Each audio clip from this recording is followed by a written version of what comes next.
na ne Nyankopɔn kwa me abo soro bo asase na ne Nyankopɔn kwa me abo nkwa bo owo wudin di Yehowa wonyame mu Nyankopɔn totobo nso bo ade wo ne Awurade wo bunkuni twedi ampon yo odoma nkoma na ne Nyankopɔn kwa me asase ogumi nyame e no gura yensu kom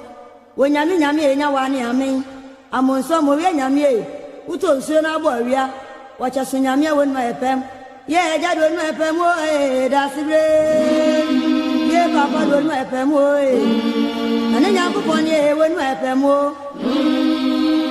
ye eja do nu epem o da sibre ane nyame o ya die ye Awurade wacha so nyame e wonu epem o oduma kuma nyame wo sa ye Mekafa menu apanyi ehun Joseph Konadu ehun say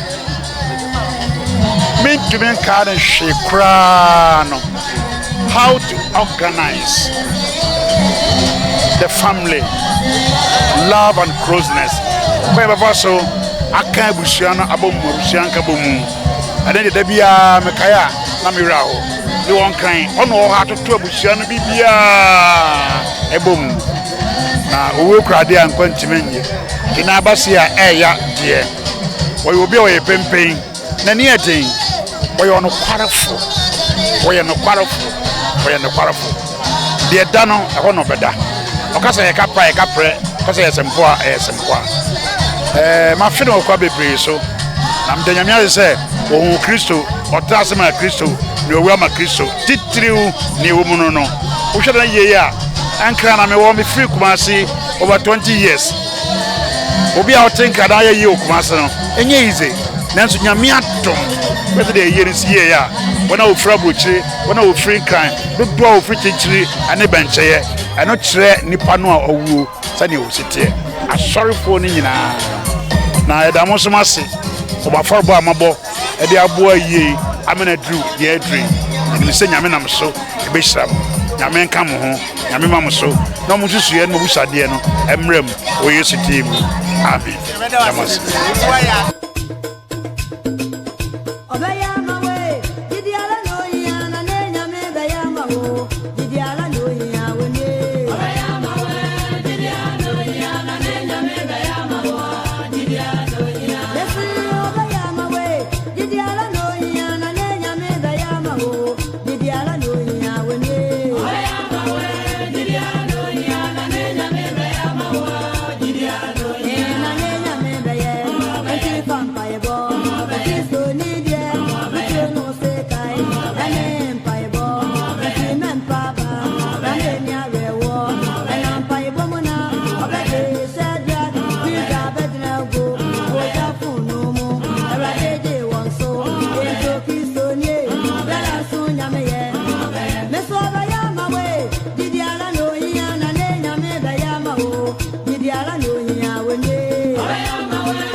Midindi Mary Agya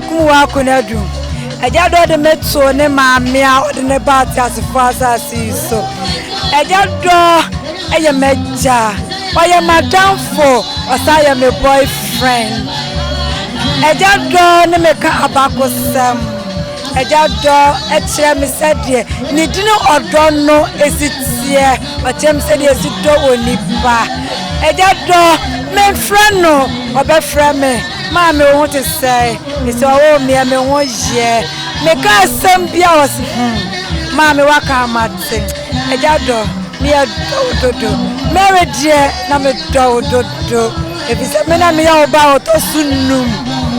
udɔ me na me dɔ wo prɛko pɛ na na me pa bɔ ne sɛ nka obedi mfie wɔ ha nanso so ne ɔbɔ ade Nyankopɔn pɛ ɛna wɔyɛ deɛ sɛ Nyankopɔn sɛ ɔmfa wo ntena Abraham kuku mu na daakye nyinaa yɛhyia yɛde anigye abɔ mu atena amen.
na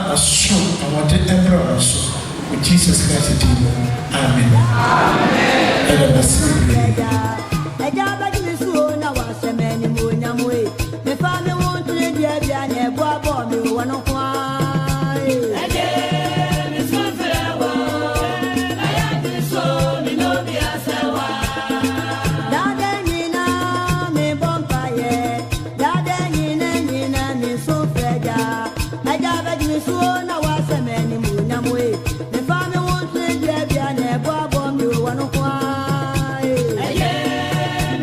Kuya anase Henrietta ahenkura na madam for papa so na mi de worry ejado ana Opanin Kwadua wanyane baby ko na menini nyamo from you ameni amakunadu na Emmanuel ni amakunadu ana Joseph Konadu Yiadom Junior. I am say December no bronya bosome no ebedi bronya no na me frye na ya disabio de broni beka say chop money to the moon and I think say o yare ti ye de betumi na so ye de no free hospital graba na so by any day operation ti man come afa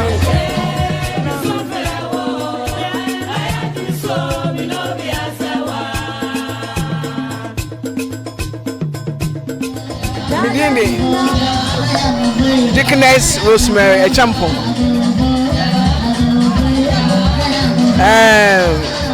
Madam for Pani Henrietta na papa no owo Henrietta so be no one dey no who papa no fat who so oye be papa na fa madam for no so oye ni ye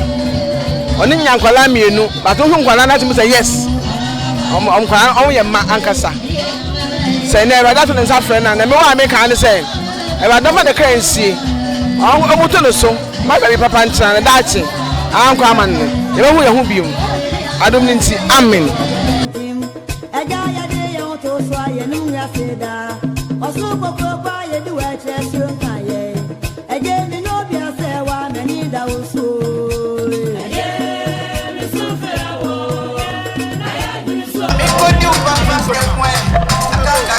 Mede Patricia me papa ye ni papa fa bia ya hira de ya hire ne ho ade pa hu de men kan fa me papa ho onye ni papa ne ni oye ni e futufuo e papa ye futufuo a e say ye twe ye ni a ye hu ni biem e te ja ono nya me nko me ko ne kra ensie yi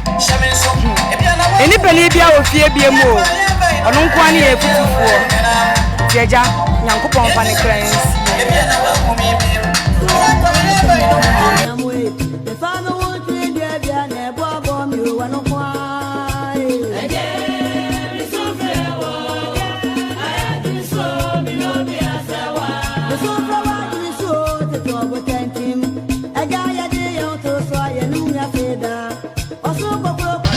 ya freme dola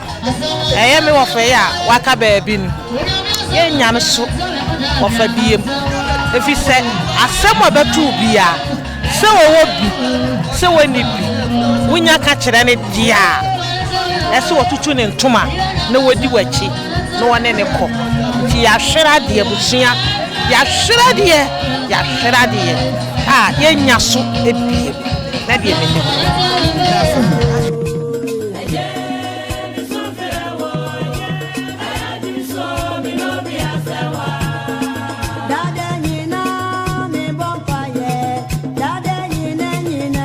Opanin Joseph Konadu Yiadom Junior. Me papa Joseph Konadu Yiadom. Mene ne kechire. Na asemba kwa meka fam papa no say no ni arefie. Ni remfie asemo da. Ni remfie bibia. Mini he kra no. Ma woda every year. Afibia oframe we shim say I feel quite or wish me happy birthday. I feel and assemble so I make up a review no say miswano me catch and say me person me nyini be to say before that me ni be ka say bia o kai me tie no pa de me refit da say no ni a review ni san so na me kai no me refit ne da President Kufuor miswano President Kufuor ai na me catch and say me person me yet say President Kufuor that me ni be ka say bia o kai me tie no pa de e ma me refit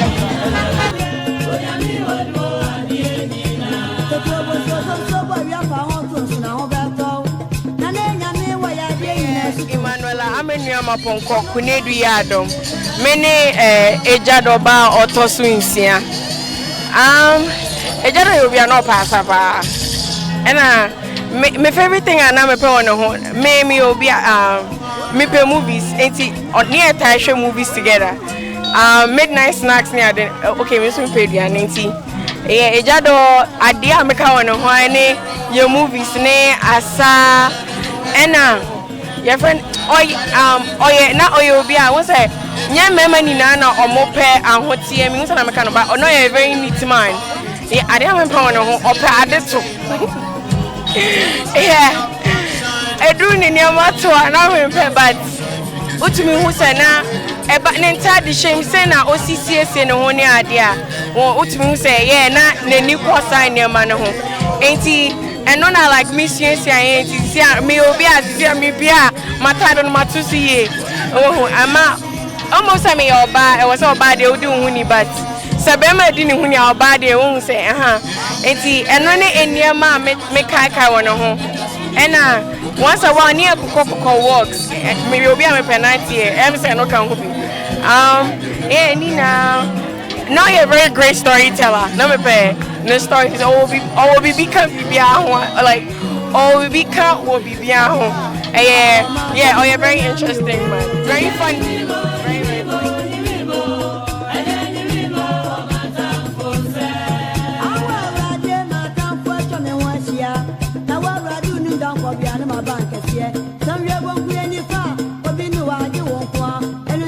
okay, Pacho, you're from me, Nyameche,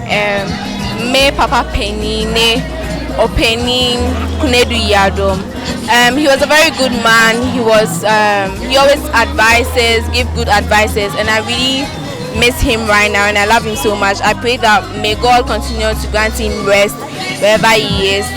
and welcome him in the heavens. Thank you very much.